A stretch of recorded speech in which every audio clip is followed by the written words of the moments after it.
Wilds, immigration attorney and former federal prosecutor. Thanks for joining us. You're also the First Lady's former lawyer, right? Is that correct? And I happen to still represent the First Lady's parents and sister. Got it. But I'm here today in my own in your own capacity, clearly. Let's talk about specifically what the president said today. And I'll read it again from the language that Kelly reported on. We cannot allow all of these people to invade our country. When somebody comes in, we must immediately, with no judges or court cases, bring them back from where they came.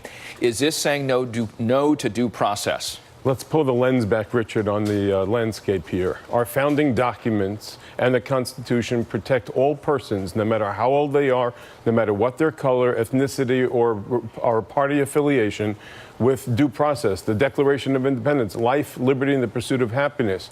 Legally, as an immigration lawyer, I should tell you, you don't affect a legal entry until you've been admitted.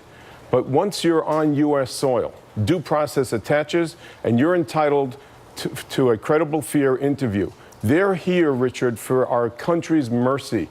For us to even insinuate, to use words like infestation is horrendous. To us to even insinuate that we're going to remove due process. Where are we as the moral compass of the world? Yes, we want to shore up a very strong border, but to even insinuate that we're not going to afford these poor families a moment in court is really unconscionable.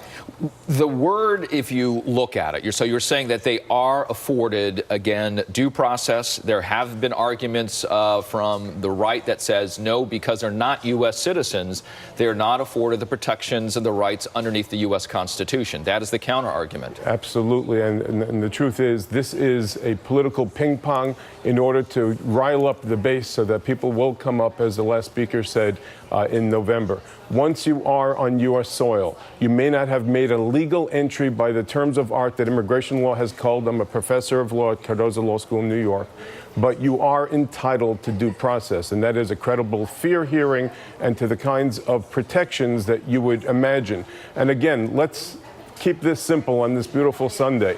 These people are here for mercy, for us to even insinuate that we're not going to give them the basic humanity, which is a day in court and water and food. Right. Is inhumane. I want to go to what has been part of that which those who are saying, yes, they are afforded, again, all these rights and privileges, the 14th Amendment. And in the 14th Amendment, when you look at the specific wording in there, no state shall make or enforce any law which shall abridge the privileges or immunities of citizens of the United States, nor shall any state deprive any person of life, liberty, or property without due process. The focus has been on the word person on the left-hand side, if we can bring that back up. Right. And they're saying, well, they are people, and therefore, as you were saying, if you come into the land of the free, the United States, you are therefore a person and afforded these rights. Imagine had our founding fathers scripted this differently. This is, again, America's golden doors being opened.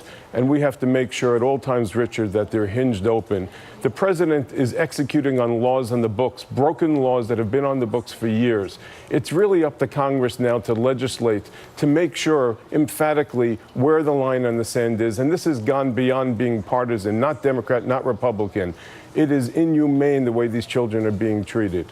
So the president says, and we'll go back to his statement, when somebody comes in, which therefore intimates into the United States, which then brings into the discussion that you have brought up, once you cross over the border, you are afforded these rights and privileges. Can the president, based on what he's said so far today, do anything to abridge that, to not allow judges or court cases for these particular cases? I'm going to answer your question, but I'm going to give a little anecdote. I, as an immigration lawyer, when I go to the American Embassy in London, I cannot accompany a client into the embassy because they have established that the attorney-client privileges and all of that does not work inside the American Embassy. The rules are very different on U.S. soil, and that's why we had the whole drama years ago with Guantanamo Bay, Cuba, and so forth. The bottom line is any individual, once their feet are on the ground, we have to accord them due process. To intimate otherwise, again, is a beacon call to Congress to step up and not allow the president to continue to do this. One of the cases that one of the elements with this is also those who come to the border and ask for asylum, right? And the numbers of those who are non-U.S. citizens that do approach or cross the border number in about less than 10% of those who are non-U.S. citizens that come into the United States. What is the process? Are they being allowed to go through the asylum process? What are you seeing with the cases that you've had so far? I should say anecdotally that I do have a book called Safe Haven in America coming out where I discuss some of the more profiled matters of defection and espionage and asylum. Asylum law is very simple, Richard. A person has the right to a day in court, a credible fear interview. There is a dichotomy between young children that are coming in and how long they can be held. And if the president is going to take the approach that every person in the zero tolerance is now going to be treated like a criminal, then the asylum application runs concurrently with criminal charges.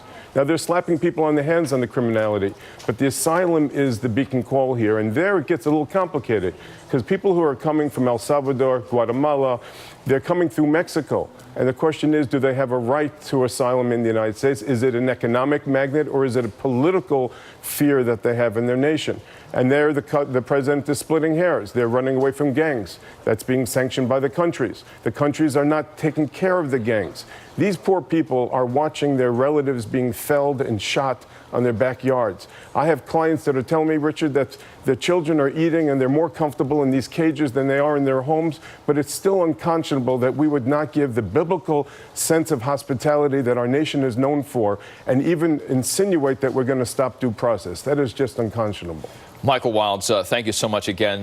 These statements just coming from the president and trying to understand where this fits in, not only from his stance, his platform, but how it fits in clearly underneath the laws of the land. And I appreciate your clear view on that. Michael Wilds. He's trying to make us safe, but this is not the way to do it, Richard. Michael Wilds, immigration attorney, former federal prosecutor. Thank you, sir. Pleasure. Thank you. Meanwhile, of course.